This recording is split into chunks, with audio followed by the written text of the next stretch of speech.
Stephanie handles the finances in her marriage. She sees every number, every bill, every month.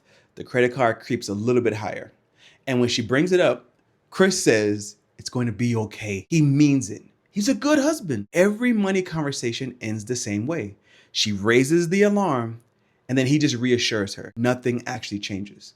On the surface, that looks like a communication problem. It's something actually harder than that. Check this out. Stephanie, you said something in your application that really caught my eye, and I'd like to read from it. You said, I take care of our finances and feel dismissed when I bring up investing, saving, and planning for the future.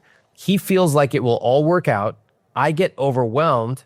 I'm not confident talking about money, so I drop it and continue to worry. Do you remember writing that? I do. When Chris says it will all work out, how does it feel to you? I drop it and continue to worry. That line is the whole structure.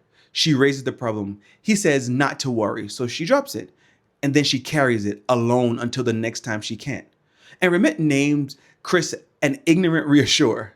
Not because he's cold, but because it'll be okay is exactly how he stays ignorant, or of how bad it actually is. But here's what nobody names. The loop requires two people to keep running. It wasn't just a communication problem.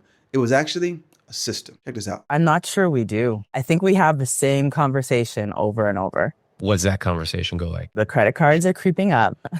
We need to get on a budget. Where can we cut back? And I'm worrying about retirement and the future. And he wants to deal with our debt in the present now. I shut down, rinse and repeat. Wow, that sounds fun. She said it's like she'd run out of energy to even be frustrated. Rinse and repeat. And this is exactly what I want to zoom in on. The loop doesn't keep happening because they're bad communicators. It keeps happening because both of them are getting something from it.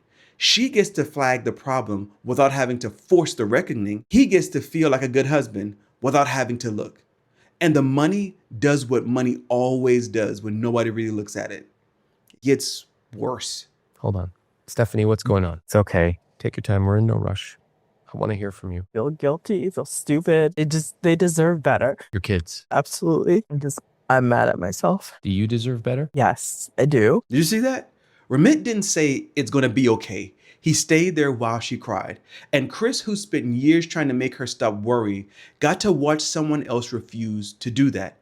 Because it'll be okay isn't always comfort. Sometimes it's one person shrinking someone else's fear so they don't have to feel it too. Real partnership doesn't look like fixing. It looks like staying in the room. Remit asked them both, what role do you play with money? Chris says, I make the money, it'll be fine. Stephanie says, I'm the one who brings out the problems. And the obvious question, where's the solutions person? Because this isn't a question for all of us. If you're an alarm raiser in your relationship, you already know how long you've been doing it alone.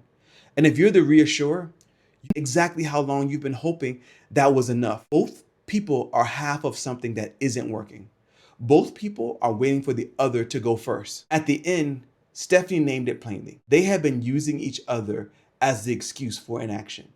Not him, not her, both. And that's not blame. The most honest thing said, but it's been the most honest thing said in a long time. And honestly, it changes everything. Trying to be calm. So when he was going through something stressful, he had somebody who loves him, cheering him on and supporting him. Something that people work hard and sometimes work really stressful jobs might have. Somebody cheering them on and supporting them at home. Stephanie, do you feel that I don't, when you're working stressful positions, that you're not getting support from me? Ask it slightly differently, Chris. Ask, how could I support you more? No, Stephanie, how can I support you better when we have to make these sacrifices and you have to make these sacrifices working high stress job? She sang to him in the pool. Her son, scared cold, not ready for any of it. And she stayed, moved through it with him, let him feel the fear and the support at the same time. She already knew how to do this. She did it without thinking. That's what real financial partnership looks like. Not a budget, not the spreadsheet, not the app, but the willingness to stay in the room when the numbers are scary, to not fix it. And as a mother, she understood that. And she wanted her husband to see that same thing. But she just doesn't want to be the person who doesn't leave, because you can do hard things when you're not alone. That's what Talk Sense is built on.